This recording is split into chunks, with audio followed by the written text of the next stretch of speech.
Tiatira is located about 30 miles southwest of Pergamus, and it was founded by Seleucus, one of Alexander the Great's generals.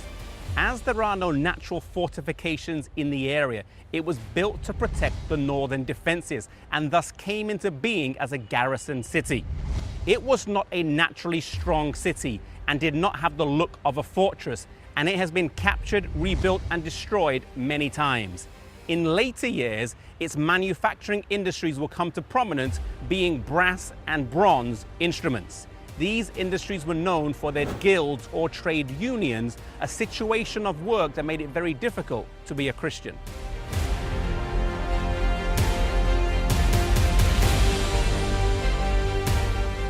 It was also famed for the dyeing of cloth, in particular red and purple cloth, and this is referenced in Acts 16 verse 14, where it says that Paul met Lydia of Thyatira in Philippi, a seller of purple. The name Thyatira means sacrifice of contrition and fittingly represents this church, in particular the time period of church history when through apostasy, simple faith was exchanged or sacrificed for outward works or penances. Jesus is introduced to this church as one who has eyes like a flame of fire and feet like bronze, language that those living here would have resonated with. This is the only church where Jesus uses his title, the Son of God, in introduction to them. In fact, it's the only time this term is used in Revelation. It is fitting that during this time period, the place and authority of the Son of God was usurped by a symbolic Jezebel representing apostate church. This church has the longest message given to it and also covers the longest time period, more than 1,000 years, or half the Christian era. Their commendation is that their works would be known, the latter more than the first. It's fitting that during this time period, the reformers would arise at the end, bringing renewed hope and emphasis back to God's word.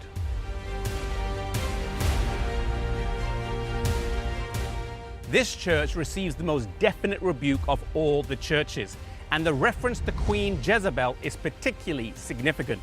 Jezebel in the Old Testament was a Phoenician and a worshipper of Baal, and the result of her marriage to King Ahab was that Israel was led into idolatry.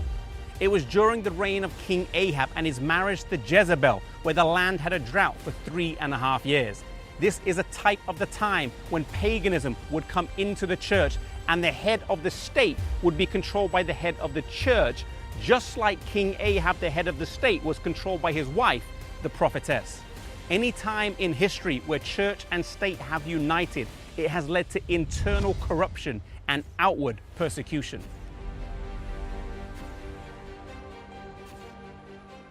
The time period usually associated with this church is 538 to 1798, when the Roman Church ruled as a joint religio-political power. It was in 538 where Emperor Justinian made a decree declaring the Bishop of Rome the corrector of heretics and gave him ecclesiastical authority and civil authority, which held sway until the Napoleonic Wars, when this was stripped away. It was also during this time period where appeals were made to reform during the Reformation by men such as John Wycliffe and Martin Luther, but as Revelation 2 verse 21 says, she repented not. In verse 25, the counsel is given, hold fast till I come. The first reference to the second coming in all the letters. This doctrine had largely been set aside and falsely interpreted during the Dark Ages. The promise is given to this church that they would have power or authority over nations, encouraging considering the strength of the state and the weakness of the true church during this time. They are also told that they would get the morning star. The morning star appears at the darkest hour of the night. Many people believe this refers to John Wycliffe, who is often referred to as the morning star of the Reformation, being the first ray of light to appear on the horizon after centuries of darkness. If you are in the midst of darkness and going through a hard time, then the promise of hope is always there.